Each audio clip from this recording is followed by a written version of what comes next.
अकेला लंका में जाकर के लंका को ध्वंस करके सीता की पता लगा। यह तो आपकी कृपा है प्रभु। हे हनुमान,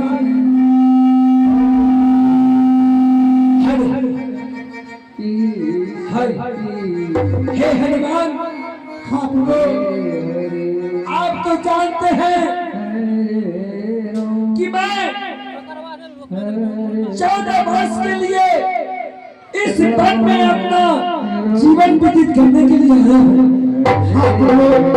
हमारे पिता माता कैकेयी को वचन दिया था, देवयसुर संग्राम में जब हमारे पिता युद्ध कर रहे थे, उस समय माता कैकेयी ने हमारे पिता को सहायता किया था और रणभूमि से बचा करके उसे उत्तम और अच्छे स्थान पर लेके गया था। उसी समय हमारे पिता ने हमारी माता कैकेयी से कहा कि बोलो तुम्हें क्या चाहिए। मेरा प्राण तो तुमने बचाया, इस प्राण पे केवल तुम्हारा अधिकार है, बोलो इसके बदले तुम्हें क्या चाहिए। माता कैकेयी ने कहा, हे महाराज दशरथ, आप कुछ देना चाहते हैं तो मैं अवश्य लूंगा, परंतु जब समय आएगा तब मैं आपसे 2 बार जो आप देना चाहते हैं वो मैं मांग लूंगी। उसके बाद प्रभु क्या हुआ? उसके बाद हनुमान, हमारी माता ने हमारे पिता महाराज दशरथ से मांगा भरत को अयोध्या की राज और इस राम को 14 वर्ष वन मांगा। हनुमान उसी पिता की किए हुए वचन को पूर्ण करने के लिए हमारे लक्ष्मण, हमारी भार्या सीता जो कि क्षण से रावण ने चुरा करके लंका ले गया। हाँ प्रभु, हनुमान, हाँ प्रभु, सीता को मैं जब याद करता हूँ तो मन ही मन मेरा लेजा कटने लगता है। हाँ प्रभु, सीता माता भी आपके चिंतन में काफी आंसू बहा रहा है प्रभु। आवाज दीजिए, वॉल्यूम को हम घुमाते रहिए। हेलो हनुमान, हाँ प्रभु, याद तो मैं भी करता हूँ सीता को मैं उतना याद करता हूँ कि सीता के बिना मैं कभी सो नहीं पाता हूँ। ये तो बात सत्य है प्रभु। हनुमान सोचता हूँ कि मैं इस समय लंका के निकट हूँ, लंका की सीमा में हूँ और सारा सेना, हमारे दोनों सेना समेत मिल करके युद्ध भूमि में कोई ऐसा वीर नहीं जो हमारे दोनों सेना के सामने आ सके।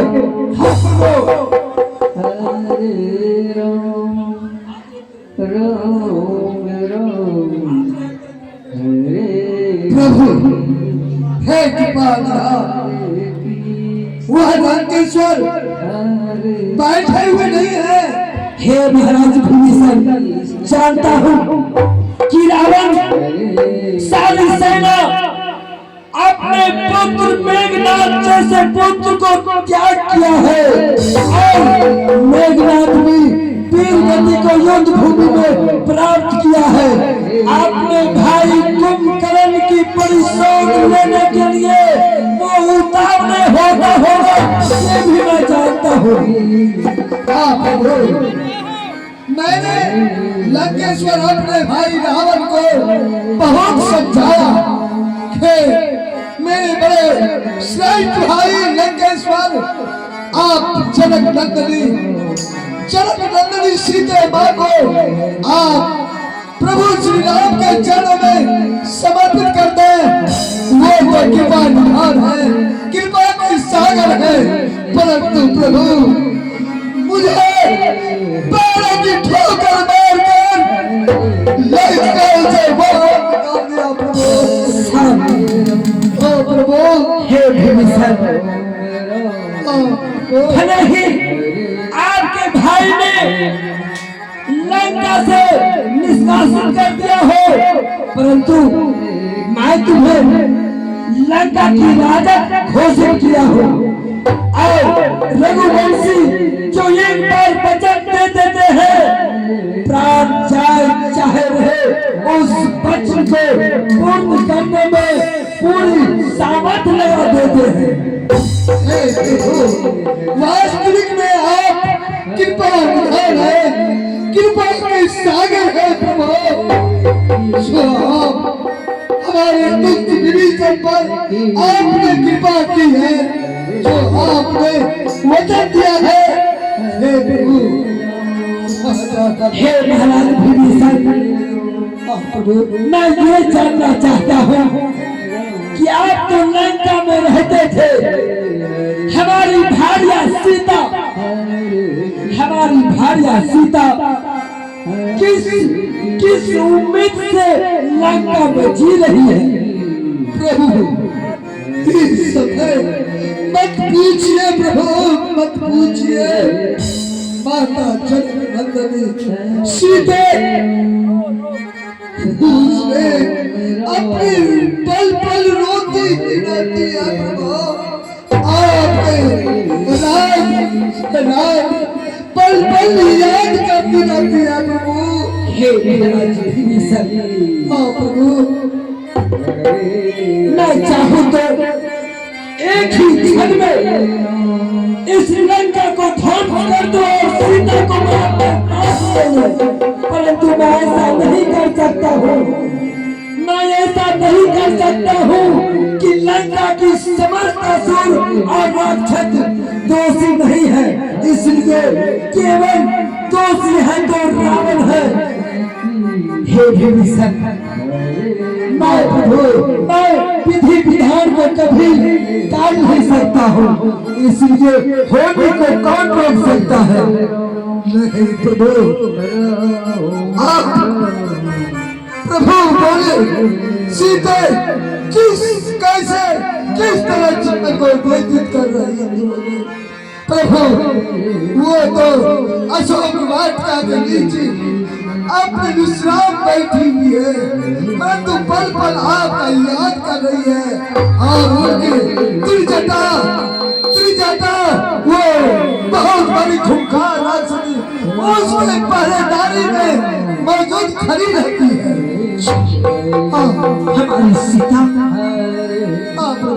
हमारी सीता राजछत्री के बीच में रहती है। जो कि वो परिंदों से भी डरती थी, वो राजछत्री के बीच में रहती है। मत मुझे याद दिलाओ सीते की, नहीं तो मैं जीते जी मर जाऊंगा। अगर आप इस तरह विवल हो गए, अब किस तरह आप उस लंकेश्वर लंका के नाम से मुकाबला करेंगे प्रभु? आप धैर्य ध्यान के साथ कैसे और किस तरह हम आज रात्रि के लिए विचार विमर्श करेंगे? हाँ लक्ष्मण, महाराज विभीषण ने ठीक कह रहे हैं। हमें कल के युद्ध के लिए एक व्यू बनाना है। भैया मुझे क्षमा कर दीजिए भैया, क्योंकि मैं आपका आज्ञा का पालन नहीं कर सका और भाभी का वचन को पालन करते हुए भैया उस पंचवटी से दूर जाना पड़ा भैया। बस अगर मैं भाभी का बात उस दिन नहीं रखता, आज ये दिन देखने के लिए नहीं पड़ता भैया, मुझे क्षमा कर दीजिए। बस लक्ष्मण, और भैया अगर आपकी आज्ञा हो तो आधा से ज्यादा लंका तो सर्वनाश हो चुका है। अगर आपकी आज्ञा हो तो मैं एक ही बाणों में सारा लंका सर्वनाश कर दूंगा भैया। नहीं लक्ष्मण मेरे भाई, ऐसा हम नहीं कर सकते हैं, क्योंकि सभी हमें जाएंगे। कभी भी ये हमें प्रतीत नहीं हुआ कि मैं वन में हूँ या महलों में हूँ। भैया याद है भरत भैया क्या बोले थे?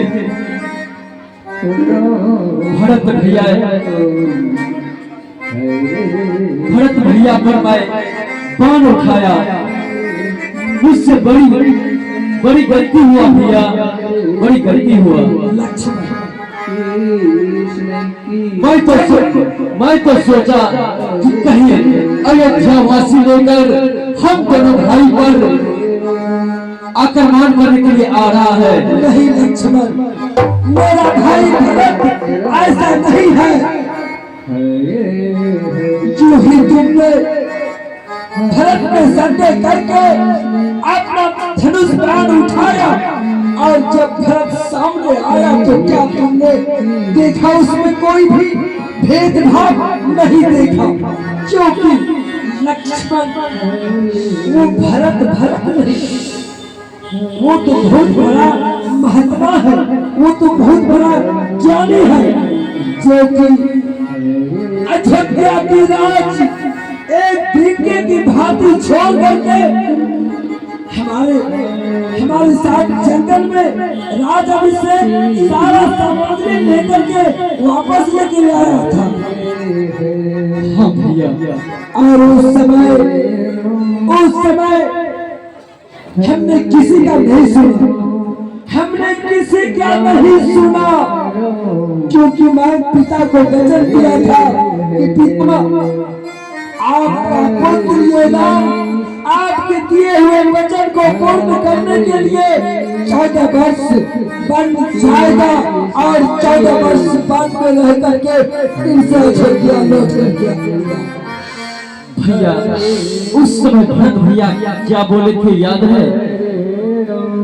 भरत भैया हमें भी याद आ रहे हैं भैया। भरत भैया बोले थे राम भैया अगर 14 वर्ष में एक भी दिन विलम्ब हुआ तो मैं जल्दी चिता में अपना प्राण त्याग दूंगा भैया। जानता हूँ लक्ष्मण, मेरा भाई भरत जितना भावुक है उतना ही हठेला भी है। अगर 14 वर्ष से ये भी दिन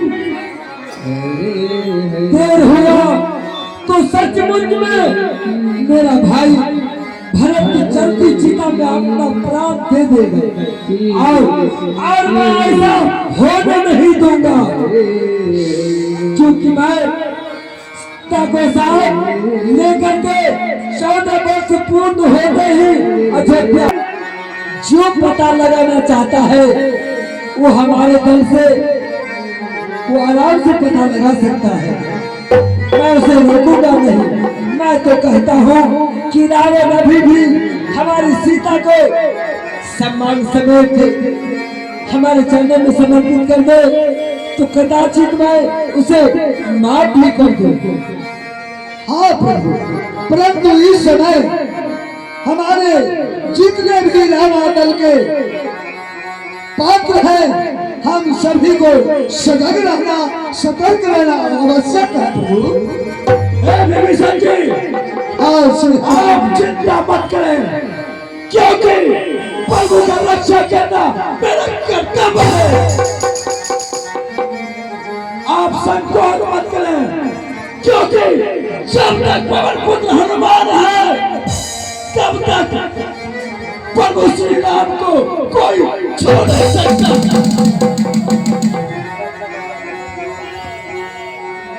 आप संकोच मत करें। हे हनुमान जी, आप तो महान हैं। जिस तरह से जब से इस वन में प्रवेश किए हैं, जब से आप मेरे साथ आए हैं तो हमें कोई चीज का प्रतीत नहीं होता है। नहीं भैया, यह बात आपके मुख से शोभा नहीं देता। यह मेरा धर्म है, भगवान का पूजा करना मेरा कर्तव्य है। और आप जब से मेरे मित्र बने हैं, इस मैं लंका का आपसे ही पता लगा है कि जिस तरह से आप अगर नहीं होते तो आज इसी बाने में भटकता रहता। है भैया, यह तो आपकी बड़प्पन है, क्योंकि यह आपकी ही कृपा है जो मैं यहाँ से लंका की ओर प्रस्थान किया था। लक्ष्मण, हमारे जितने भी मानव सेना है, सभी को अपने अपने शिविर में अच्छी तरह से निगरानी करके आज की रात्रि सारी सेना जाग करते रहेंगे। अपने अपने शिविर में बैठ करके शत्रु की सारी चाल को देखते रहना है। आज की रात्रि कोई भी हमारे मानव सेना नहीं सोएंगे और पहरा देते रहेंगे। अवश्य भैया, ये तो आप उचित बात बोल रहे हैं, क्योंकि आज की रात्रि अंतिम रात्रि है। अगर कोई ना कोई युक्ति सोचेंगे, और रावण भी कोई ना कोई युक्ति जरूर सोचते होंगे भैया। हमारे साथ महाराज विभीषण जैसे बुद्धिमान, जो कि असुरों के कोई भी चाल, कोई भी माया हमारे दल में आने से पहले हमारे विभीषण जी पहचान लेते हैं। एक दिन की बात, महाराज सुग्रीव की शिविर में सुख और अनेक सेना उससे मिलने के लिए आया, और महाराज विभीषण ने उसे पहचान लिया एक बादल के रूप में। हाँ प्रभु, आप बिल्कुल उचित कहा कि मैं उस लंकापति रावण का अच्छी तरह से भेद को जानता हूँ। वो कितने बड़े मायावी है, अपना रूप को बदल करके हो न हो हमारे रामा दल में आ सकते हैं। इसके लिए हमारे वीर हनुमान जी, जो हमारे रामा दल और जानवर, और हमारे अंगद जी, वीर हनुमान जी समस्त रावण दल के सजग रहेंगे। जागा हुआ पुरुष विनाश नहीं होता, क्यों नहीं? इसीलिए हे हनुमान जी, आपके विचार से क्या करना चाहिए, क्या नहीं करना चाहिए? आज रात्रि विश्राम के लिए किस तरह रात्रि हम लोगों का गुजरेगा और बिताएंगे? इसलिए हनुमान जी, हे विभीषण जी, प्रभु श्री राम और अखिल भैया को आराम की भी जरूरत है। हम सब मिलकर पहरा करेंगे और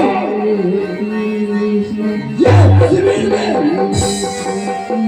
बैठक कर हम सब रहना होगा, क्योंकि अगर रावण का कोई भी गुप्तचर रामादल में प्रवेश करेगा। हे हनुमान जी, मैं जानता हूँ हमारे ख्याल से आप अपनी पूंछ लपेटकर एक सुंदर कटक घर बनवाना है, और ताकि उस कटक के अंदर एक हवा भी प्रवेश नहीं हो सकता। ठीक है विभीषण जी, आपकी आज्ञा है तो मैं अपने पीछे से एक कटक तैयार कृपालुदान, क्या मेरा विचार, मेरा सुझाव क्या गलत है?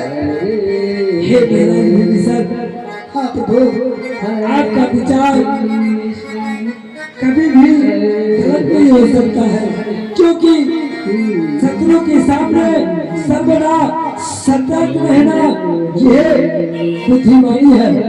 हाँ, इसलिए